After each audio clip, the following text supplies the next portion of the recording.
د دینه مخکې سبق کې د ښځې او د خاوند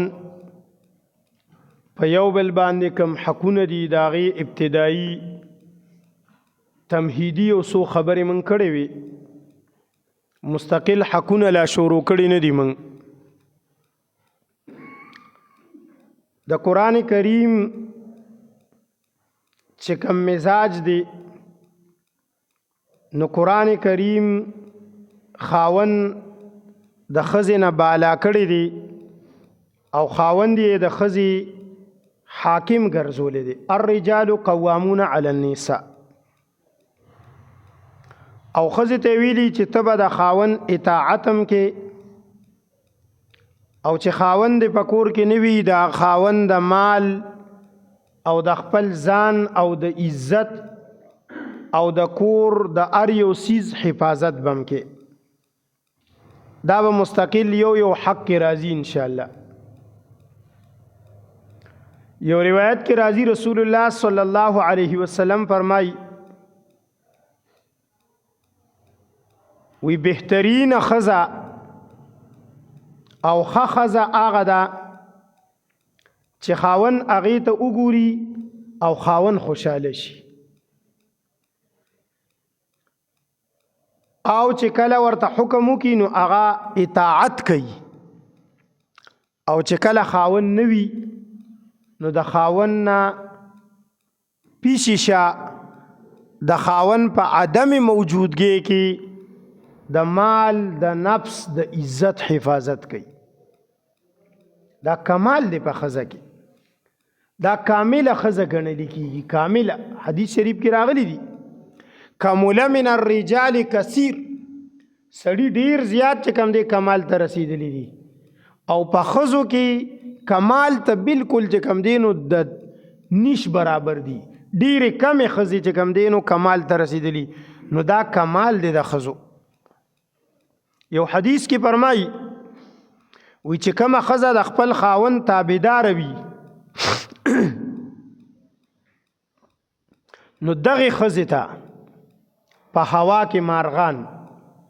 په اوبو کې میان، په ځمکه کې دننه میږیان، په ځنګل کې د ځنګل ځناور،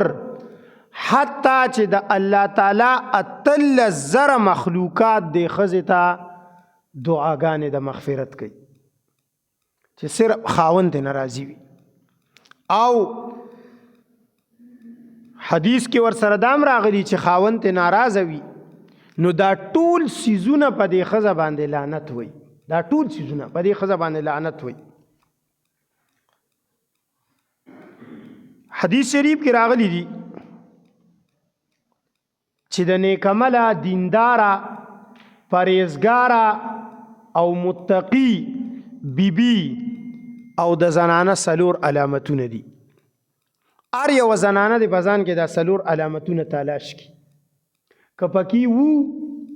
نو دا دینداره ده او که نو نو دا د دې فکر وکړي ځان کې دی راولي. نمبر 1 ان امرها اطاعته. که خاون ورته حکم وکړي نو دا به اطاعت کوي. د اطاعت په باب کې زه تاسو ته ډیر روایتونه ویم انشاءالله چې خاون کلم دې ته حکم وکړي نو دا به د خاون چې کوم دی نو اطاعت کوي.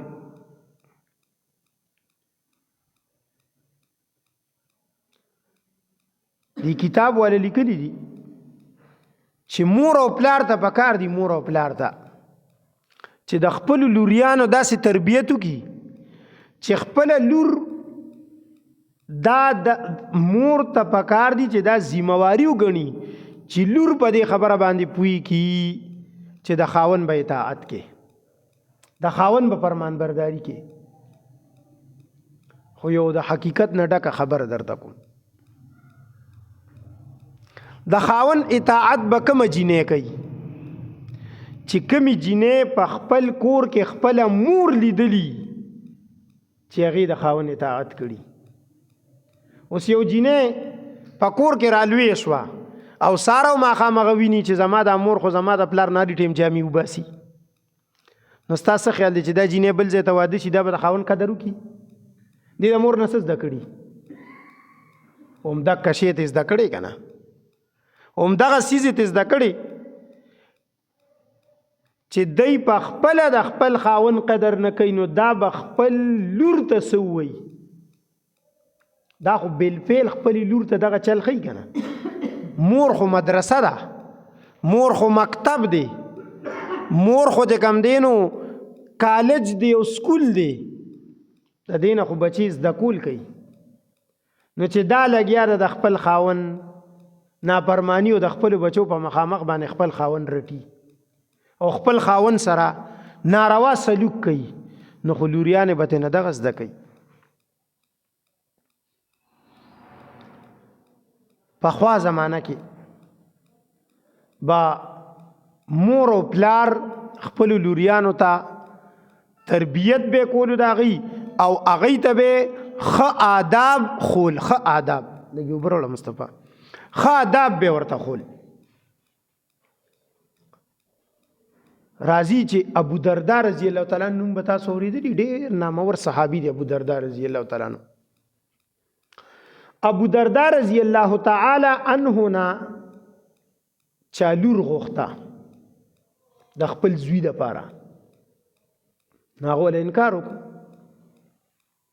نو هغه ترې نه تپوس وکړو چې تا ما ته ولې انکار وکړو؟ زما دین دی خوښ نه دی، زه دیندار یم، څه کمی دی راکې؟ ابو دردا رضی الله تعالی عنہ ورته وی تاسو کې هیڅ کمی نشته، ستا د دین نه م راضي یم، ستا د ایمان نه، ستا د تقوا نه، خو تاسو کره کور کې یو کار دی، هغه دا دی چې تاسو د خدمت دپاره خادمانې ساتلی دي. ستاسو په کور کې جارو، ستاسو په کور کې کپړې، ستاسو په کور کې روټې، دا خدمتونه دا غلامان او خادمان کوي. نو زه به د خپل لور داسې چاته ورکوم چې هغوی کره په کور کې خادمان نی، چې زما د لور د هغوی په کور کې د سخر د خواښې او د خاوند خدمت وکړي او الله ولا جنت ورکړي. یعنی د ابو دردا رضی الله تعالی عنہ د هغه نظریه دا ده چې د ښځې ته الله که جنت ورکوي خو د سخر خواښې او د خاوند په خدمت به یې ورکوي. په خبره ورسېدلی.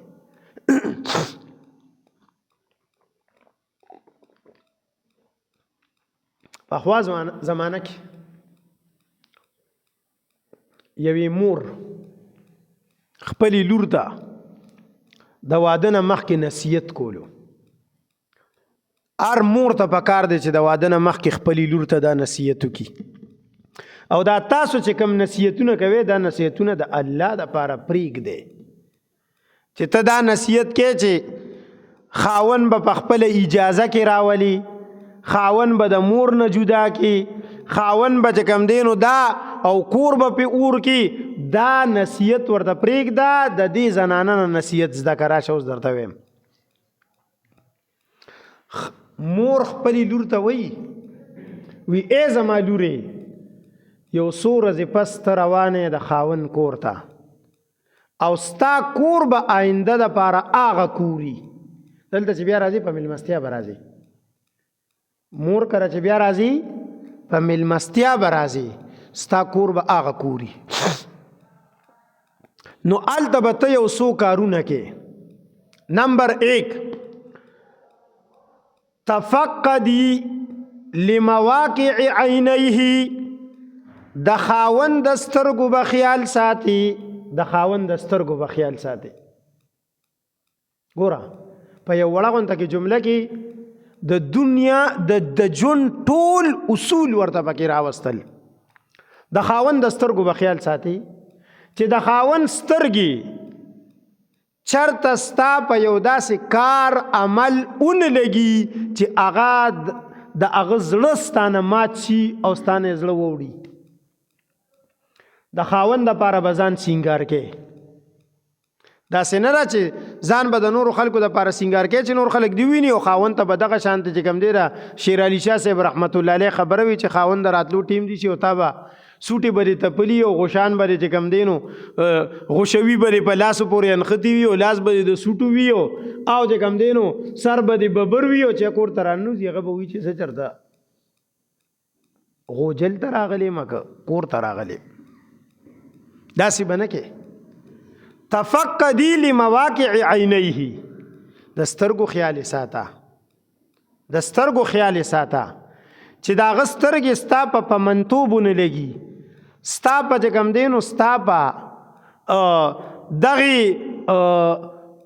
پوالتوب باندې ونه لګي پواړه ښځه چې د الله شان دی نو هغه بیا د چم نی خوښه او زه به درته یو بله خبره وکړم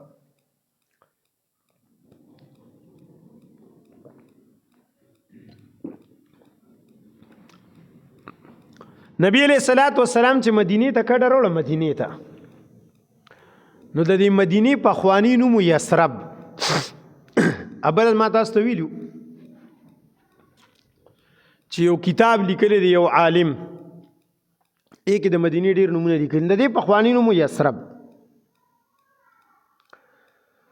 نو دې کې به تبه ډیره وه اوس هم پکې خلک بیماریږي مدینه کې اکثر خلک بیماریږي چې مکې نه مدینې ته لاړ شي نو هلته به تبه راځي شروع کې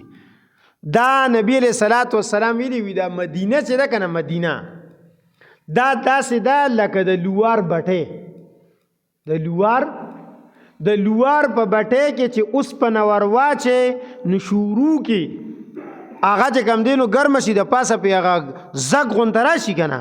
نو بیا چې هغه زګ ته نه وسوځي نو صفا پاتې شي مدینه هم داسې کوي مدینې ته چې لاړ شي سړی که نه نو هلته بیمار شي خو الله تعالی ورته په هغه بیماری کې توفیق د عبادت ورکوي نو دی پاک شي پاک د الله شان دی پاک شي هلته الله دې مونږ ته رانصیب کړي نو دی مدینه کې به بیماری ډېر او ابوبکر صدیق رضی الله عنه پکې ډېر سخت بیمار شو بلال رضی الله عنه بیمار شو دا شونډې پړسېدلې وي او ډېره سخته تبه وه نو بیا نبی علیہ السلام سوال وکړو یا الله د مدینې دا بیماری چې ده او دا تبه چې ده دا ټوله چې کوم دی نو وباسي یهودیانو طرف ته نو نبی علیہ السلام وی چې ما خوب ولیدو خوب مې ولیدو چې د مدینې نه توره ببرسرې بدرنګ پواړه ښځه ووته لاړه د یهودیانو علاقې طرف ته نو سارې دا خوب بیان کو صحابو ته چې ما خو بیګا داسې خوب لیدلی دی نو صحابو ورته یا رسول الله د دې تعبیر سره ورته وی د دې تعبیر دی مرض بیماری دا پواړه ښځه نه ده دا بیماری ده دا مرض دی ببرسرې نه ده دا بیماری ده او مرض دی مرض نو مور خپلې لور ته وی تفقدی لمواقع عینیه د خاون سترګو حفاظت کوا چې د هغه د سترګې ستا په خایس لګي ستا په ښکلا لګي او دا د حدیث تاسو ته مې وسوي که نه چې نیکعمله ښځه هغه ده چې خاون ورته وګوري او خاون خوشحاله شي نو خاون چې وګوري خوشحالېږي به کمې ښځې ته پواړې ته ببرسرې ته که نه هغه چې د خاون هغې د خاون د راتلو ټیم نوټ کړي او چې خاون راځي او دې خپل ځان سینګار کړي نو چې خاون راننوځي نو هغه به وایي دا خو ښاپیری ده نو خوشحاله بشي خوشحالول پکار دي دا ذکر کوي دې کې دلته کې چې کوم دی نو ذکر کوي چې داسې دې وکړل نو دا به دویم نمبر نصیحت ورته کوي وتفقدی لمواقع اذنیه د خاوند د غوږونو به خیال ساتي د خاوند د غوږونو به څنګه خیال ساتي اوس زمونږ د ښځې د خاوند د غوږونو ډېر خیال ساتي بس ټوله زوله د غوږونو کې د ستار په شان لګي ټنګه ورته کوي اورې وي مور دې دا وي او خور دې دا وي ورور دې دا وي او پلان کې دا وي او دا وي دا نه د خاوند د آرام ټیم به معلوم کې چې خاوند په دې ټیم کې آرام کوي د ټوله ورځ دیاړي کړې ده د ځان ستړی کړی دی د دماغ ستړي شوي دي دی چې کور ته راغی دی آرام ته راغی نو تا به د د راتلو نه مخکې د کور جارو د کور سنډل د کور چې کوم دی نو هغه لوښي لرګي ټول ارس پخول سړول ابه دې پوره کړي هر څه به دې ټیکړي نو چې د خاوند راشي نو هغه ته به موکئ خاموشتیا به نه به آرام کوي داسې نه چې هغه په آرام پرېوتو او ته دې خوا ټسه ټسه څه کې دا کړکۍ لګې څنډم څه کې جارو واما نو بعضې وخت کې د هغه ذهن کار پرېږدي الله ورته بیا لاس کوي بیا الله ورته لاس کوي په خبره ورسېلي نو دا د دې نه پیدا کېږي چې ښځه دا څیزونه نوټ کړي چې دا خاوند مې بار دی سار تلی و کله سار بغیر ناشتې لاړ شي کله چې کوم دی نو ناشته کړې کله نه کړې او بیا هلته کې چې کوم دی نو پردې مزدورې او ځان ستړي کړي او تا ته چې کوم دی نو رزق راوړلو حلال نو ته به بیا داسې کې دا نو چې ته شور شغب نه کې شور شغب تا شانتی ورته وی چې د خاوند د پوزې به خیال ساتي لمواقع انفه چې د خاوند تا سره د ملاوېدو وخی او ستانه بدبو نزي تا سره د راجوختېدو وخی او ته پوړه نه بدرنګ نه چې ستانه خوشبو زي ته پاکي ته صفای ته سوتري نه به تا طرف ته متوجي بل طرف ته بني متوجي بیا ورته وی د خاوند د رشتہ دارانو به خیال ساتي د رشتہ دارانو اوس یو مور چې خپل لور ته وی چې د خاوند د رشتہ دارانو به خیال ساتي نو ستاسو خیال دی چې د دې لور دا کور بر روان شي چرته د دې لور به خپل جون تیریږي الدا خو چې دا مور خپل لور ته وی چې نه خپل خاوند نه په خپل اجازه کې والا او دا نور په خو ودر دوا او داسې کا نو بیا چرته جون تیریږي بیا خو جون نه تیریږي یو مور چې خپل لور ته دا وی د خاوند د رشتہ دارانو په خیال ساتي ولی د چا د رشتہ دارانو چې ته خیال ساتي نو په دې خوشحاليږي ستا د پلار چې څوک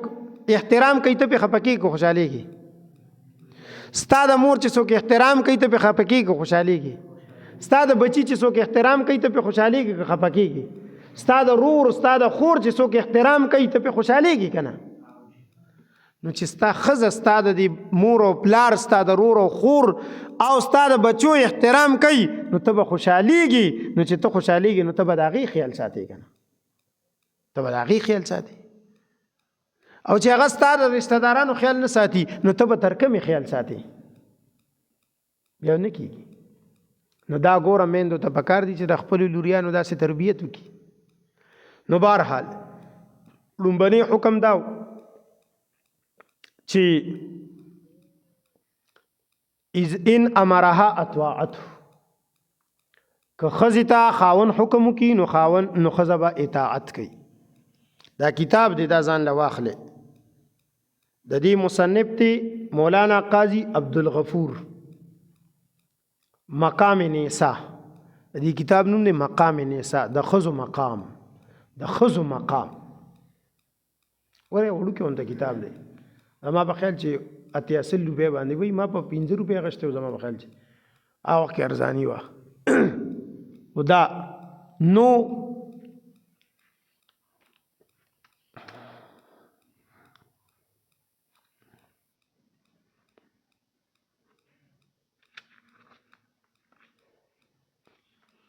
دې کې ډېر حدیث وروړي دي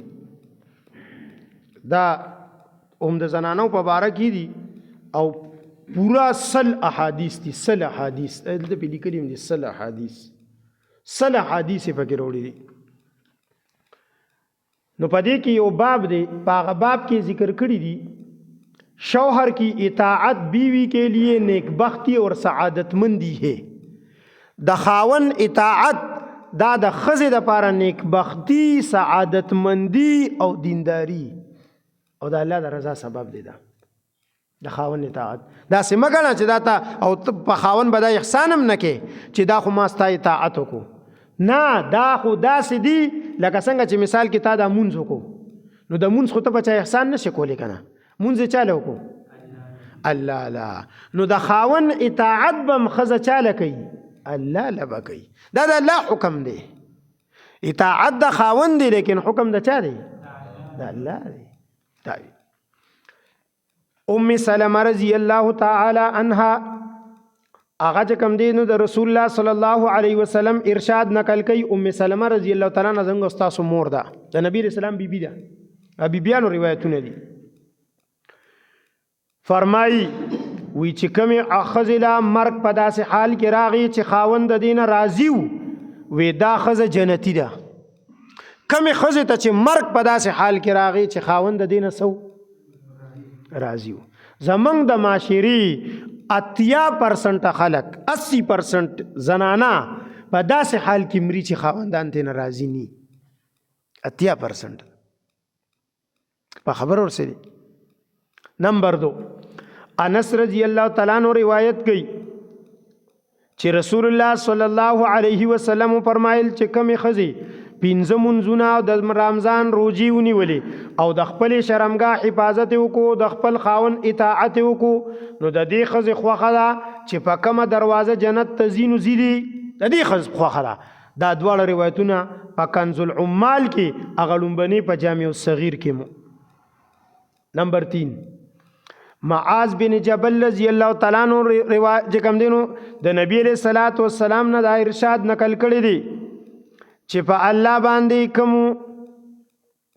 خزو ایمان وروړي نو هغه خزو د پاره جائز نه دي چې د خپل خاوندانو کورونو ته داسې خلک راولي چې د خاوندانو نی خوخ. خاوند خزي ته وي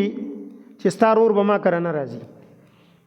دی خزي ته پکار دي چې خپل رور ته وي چې مونږ کړه مرزه. خاون خزي ته وي چې ستا پلار بدل ته ناراضي، دی خزي ته پکار دي چې پلار ته دی وي چې مونږ کړه با. دا د نبی رسول الله بیبيانو بالفعل کړی دي. ابو سفیان رضی الله تعالی عنہ دا غلور د نبی علیہ الصلوۃ والسلام بیبي وکنه. ابو سفیان رضی الله تعالی عنہ راغلی وغه کورتم نه پرې خودو، کورته نه پرې خودو، او چې کله کورته نبی علیہ السلام ورته کورته پرې دا چې کورته پرې خودو نو اغا د نبی علیہ السلام په بستر کې ناستو په کټ کې. لور ام حبیبه رضی الله تعالی عنها اونیو او پیسو له پزما کې کېنولو. ابو سفیان ورته وی لوري دا بستر زما مناسب نه راکه، زه د بسترې مناسب نیم. ورته وی ته د دې مناسب نه، دا د رسول الله صلی الله علیه وسلم بستر ده او ته مشرک او کافر دل د پزما کې نه. دا په خبر ورسېله. نو دا د خاون مزاج ته وګوري، د خاون مزاج ته خزي ته پکار دي چې د خاون په مزاجي، د خاون په مزاجي. نبی علیہ الصلوۃ والسلام نه یو پیرا بیبیانو مطالبه وکا، وی ټول خلکو خپل بیبیانو ته په خرچو کې اضافه کړي تم مونږ ته وکا. نبی علیہ السلام خفه شو، یو میاش دا غینه جدا شو. الله آیاتونه راولېګل وی د خپل بیبیانو ته دی وایا کستاسو دنیا په کاری راشه چې خډیره درته درکم ورسره درته طلاقم درکم، خو کچری ستاسو د الله رسول پکاري نو د الله د رسول په مزاج به اوسېږي. د خاون په نو د دینه دا نتیجه وروتله چې خزه تر خاون په مزاج پکار دي. اوس نبی علیہ الصلوۃ والسلام سره د خرچې څخه کمی خونو اس کمی نو اضافه ولا کړی و، خو لیکن نبی علیہ السلام امت ته سبق ورکړي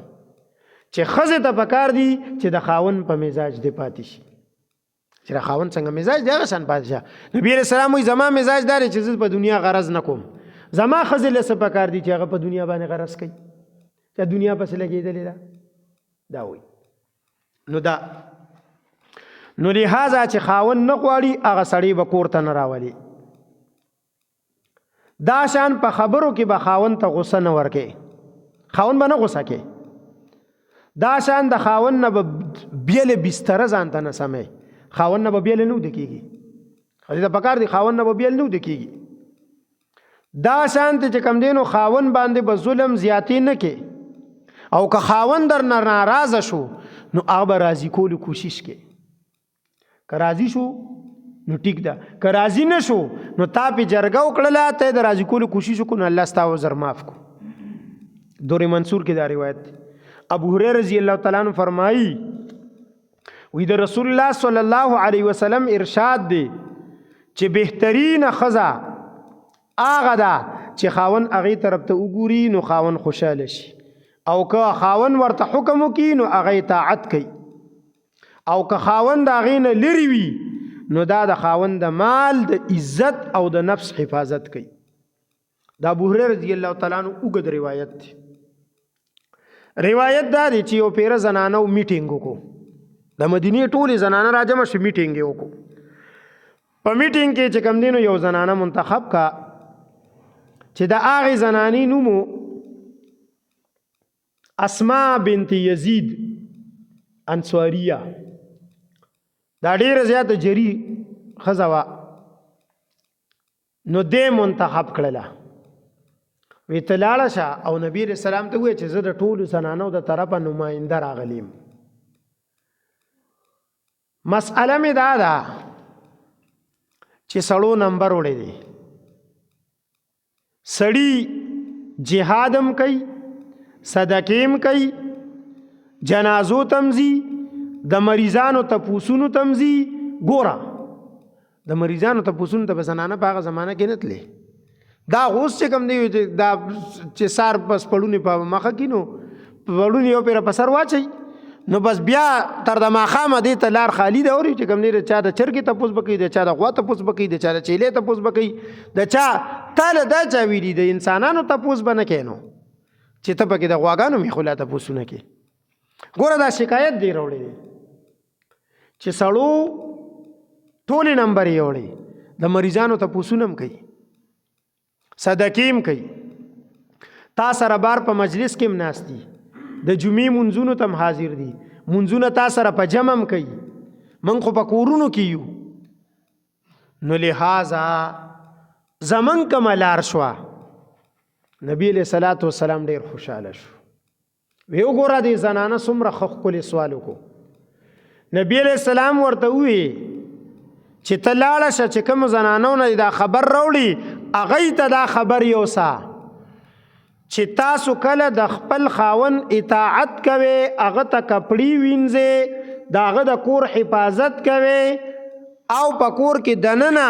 د هغه د حیا او د عزت خیال ساتئ، نو ستاسو خاون چې بهر څومره توره کړې ده ستاسو ورسره برابر په ثواب کې شریک یې، برابر په ثواب کې شریک یې. که خاوند د جهاد ته تلی نو تا ته به د جهاد ثواب ملاویږي، که خاوند د مریض تپوس ته تلی تا ته به د مریض د عیادت ثواب ملاویږي، که خاوند د جنازې ته تلی تا ته به د جنازې ثواب ملاویږي. چې کله تا ورته چې کوم دی نو سری دې سیزونو کې رکاوټ نه جوړ کړي او موقع دې ورته فراهم کړي ده. دا روایت در منصور نقل کړي. د ابوهریره رضی الله تعالی عنه روایت دی چې نبی علیہ الصلوۃ والسلام نه چا تپوس وکړو چې په ښځو کې د ټولو نه ښه ښځه کومه یوه ده.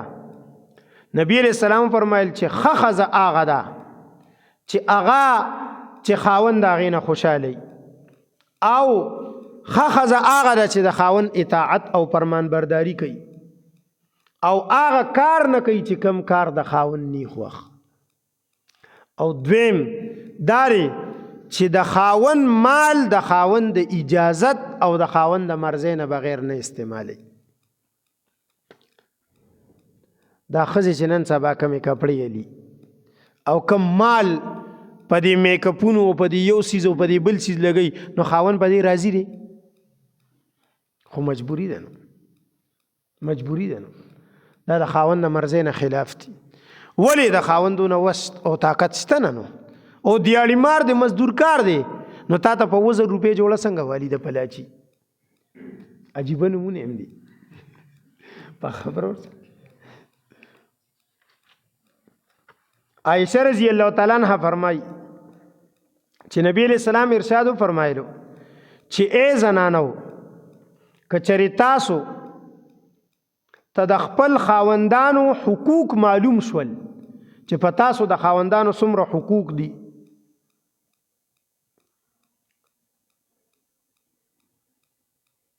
نو بیا او تاسو ته الله تبارک وتعالى وزر درکي،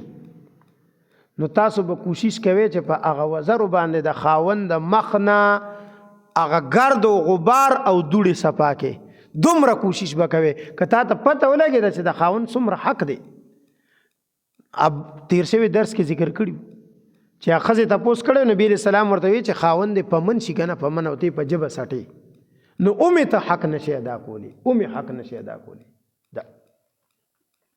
انس رضی الله تعالی عنہ فرمایي چې یو سړی جهاد تتلو نو خپل ښځې ته نصیحت کولو. ښځې په خپل پاس کمره کې دویم چت کې کمره و بالاخانه په هغې کې کینوله ورته وی چې د دې نه به راکوزېږي نه. او د هغې ښځې خاوند چې و په اکه کور کې په لاندې چت کې و ښځه په پاس چت کې او دې سړي د خپلې ښځې ته ووایي چې د پاس چت نه به راکوزېږي نه. د دې ښځې دا پلار ناڅاپه بیمار شو.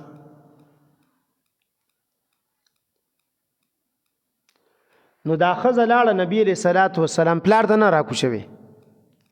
نبی علیہ السلام ته ټوله کیسه بیان کا ټوله کیسه چې دغه شان چل دی او زما خاوند تلی جهاد ته ما ته ویلو چې ته به بره یې د بره نه به نه راکوزېږي نو زما پلار لاندې چې کوم دی کمره کې پروت دی بیمار دی زه د پلار تپوس ته تلی شم که نه شم تلی. اوس تاسو د دې نه مخکې ما تاسو ته خبره وکړه تاسو به وایئ دا چېرته مولي صاحب د ځان نه وي چې ښځې به د بیمارانو تپوس ته نه ځي دا درله چا وي. او دا زمونږ په دې معاشره کې دا ښځې د غمونو ته هم ځي دا ګورې دا د شریعت نه خلاف دی ښه چې دا د ګندې په ګاونډ کې سړی مړ شوی دی او دا به چې کوم دی نو ځي غم ته ورکوي په دا کوڅه به ټوله ډکه یوري دوه به داسې دي او درې به داسې دي او څلور به داسې دي په لاره به خبرې هم کوي. دا ښځه راغه نبي علیه صلات وسلام ته ووایي چې زه څه وکړم. نبی علیه السلام ورته وی چې تا ته خاوند اجازه نه درکړې ته به د پلار تپوس نه کوې. د پلار تپوس به پلار یې کوم ځای و په یو کور کې دي په یو کور کې دي دا څوک ورته وایي. نبی علیہ السلام د پلار په حقوقو نه دی پوهېڅولی خو د پلار حقوقو نه د خاوند حقوق زیات دي چې ښځه واده شوله د پلار حقوقو نه د خاوند حقوق زیات دي. ورته وی چې تا ته خاوند ویلي چې پاس په کمره کې به نو ته به خپل پلار ته لاندې هم نه راکوزېږي لاندې به هم نه راکوزېږي د هغه چت نه به لاندې هم نه راکوزېږي. او بیا نبی علیہ السلام ورته وی ای ښځې د الله نه ویریږه او د خپل خاوند اطاعت وکړه. یو څو ورځې پس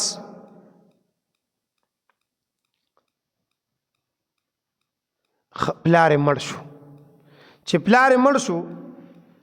نو دا د ښځې چې کوم دی نو نبی علیہ السلام پسې یو سړی ولیږلو چې زما پلار مړ شوی دی نو زه اوس راکوزېدی شم پلار ته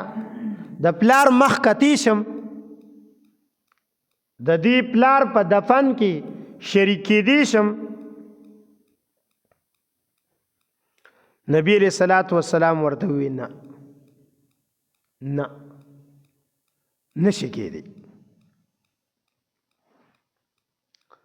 نبی علیہ السلام د هغې ښځې د هغه پلار دفن کېدو ته په خپله راغی او د هغې پلار چې دفن کو نو بیا دې ښځې ته خبر ورولېږلو او ورته وی چې جنت دې مبارک شه جنت دې تا د خپل خاوند چې کوم اطاعت وکړو چې تا د پلار د مرض تپوس هم ونه کو او تا د پلار غم کې هم شریکه نه شولې دا تا د خاوند اطاعت وکړو نو ستا جنت مبارک شه جنت دې ځای دی جنت دې ځای دی. دا د خاوند اطاعت. ابن عباس رضی الله تعالی عنہ د نبی علیہ السلام روایت نقل کړي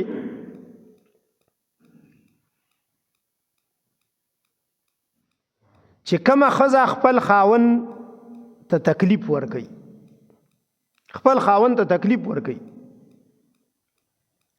نو دا ښځه چې دا الله تبارک وتعالی او فرشتي او انسانان او د جنت حوري ټولې په دې باندې لعنت وي. یو بل روایت نقل کړي چې کله یو ښځه خاون ورته آواز کوي او دا چې کوم دی نو خاون ته فوراً حاضریږي لبیک وي نو الله تعالی یو فرشته پیدا کی هغه فرشته الله تعالی حمد او ثنا او تحمید او دا پاکی بیانوي او د دې ټول ثواب د دې ښځې په عمل نامه کې درج کوي الله ته وی زما د دې ټول عمل ثواب دې ښځې ته ورکړه ابن مسعود رضی الله عنه روایت چې کومه ښځه خپل خاوند ته دعاګانې کوي جزاک الله ورته وی نو الله تبارک وتعالى د دې ټول ګناهونه معاف کوي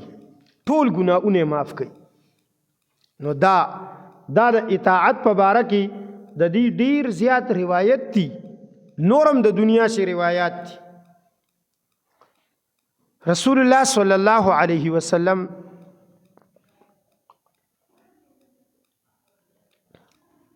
یو ښځه ولیده ودا جنتی ده ودا جنتی ده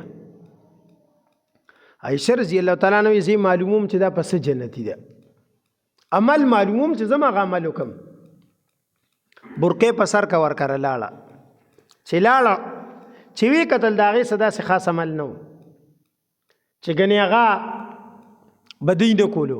هغه منځونه کول پکور کې او بذکور کار کولو عائشہ رضی الله تعالی عنها چې ټول ورځ مادي کرته راکه هم هیڅ عمل نه دي دو چې هغه دا کوي او زین کومه اوس مازیګر شو د مازیګری کې یو عمل میولیدو چې هغه موږ نه کوو چې مازیګر شو دی خزي په کټ کې یا په دسترخوان باندې دوا د اوبو جامونه کې خودل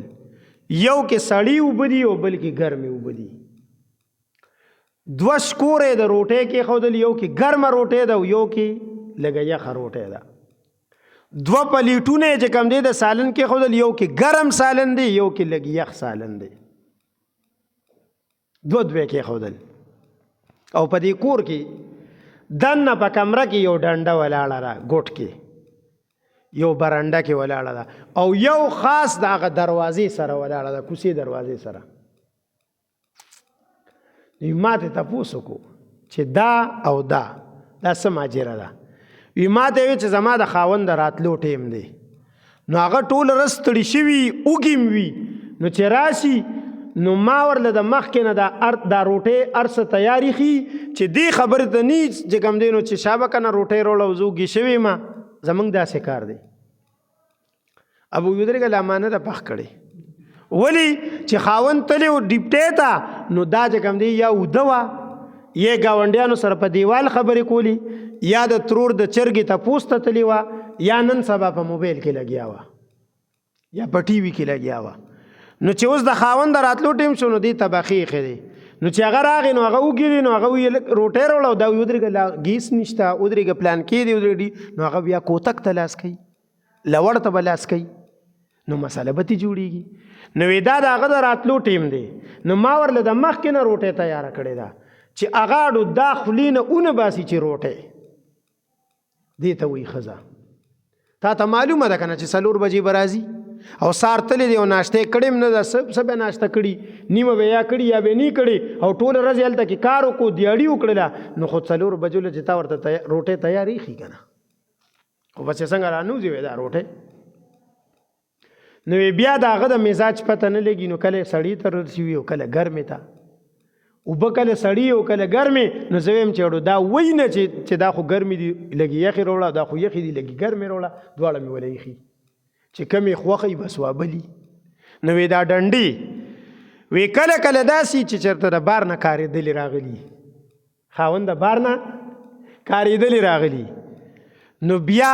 زمون خبرې په بدی لګي نو بیا کوشش کوي چې والو کم نو چې وال کوي نو هغه ډنډي پسې ګرځي نو چې ګرځي ډنډي پسې نو هغه ته تکلیفي ډنډه ملاویږي نه نو دا ورته تیار خېدا چې اډو بالکل ورته پکې تکلیف ني او چې ډایرک په ډنډه ورزي کله اغه زینه اراده چې د التن رالي کله برنډې نه اراده چې د برنډې نه رالي که په کمره کې دن نه چې بار ور پسې نزي خو ویلا تر ته پورې ګوري ضرورت نه دی راغلي دا څه خزه بسوکو وي داسې ښځې ته څوک کشو کی ولې ځکه نو سړی لیونی دی څه چې ښځه به دومره خدمت کوي او دی به وایي دا د والو کار وکړي نو بیا یې وایي خلک هسې بېسې نه وایي کار د والو وکړي نو یو کار د نیکبخت دی د نیکوالي دا دی چې ان امرها اطاعته دویم دا دی چې ان نظر الیها سرته چې خاون ورته وګوري خاون خوشحاله شي دې ښځو ته پکار دي چې ځان داسې ښایسته کړي ځان داسې چې کوم دی د خاون دپاره چې خاون ورته ګوري او خوشحالېږي او دریم وان اقسم علیها ابرته که خاون ستا په مخامخ د یو کار قسم وخوري نو ته د هغه قسم پوره کوه اوس داسې نه چې خاون د قسم وخوړو چې یاره زما د قسم وایي که ته بار لاړې نو ښه بني او ته وایې چې تا قسم وخوړو نو زما د قسم وي که زه درنه اوس لا نړم نو دا څه شی شو خاون د قسم وخورو نو خاون په قسم کې پوره که که نه بس ته کښېنه د خاون هغه قسم پوره که او سلورم وان غاب عنها نصحته في نفسها وماله کچره خاون غیبی نوی نو پکار دی د ښځې ته چې د خپل ځان او د مال او د کور حفاظت کوي دا نه چې خاون نشته خاون لاړلو او ته به چاته ټلیفون کې چې راځه بس موقع خالی ده دا ښه عمل نه دی جهنم به دې ځي جهنم به دې ځي جهنم د الله نه ویریږه که په دنیا کې د چا نه نه یریږي نو د الله نه ویریږه نو دا څلور دا لا موږ حقوق نه دي شروع کړي حقوق به وروسته وایو الله دې عمل کولو توفیق راکړي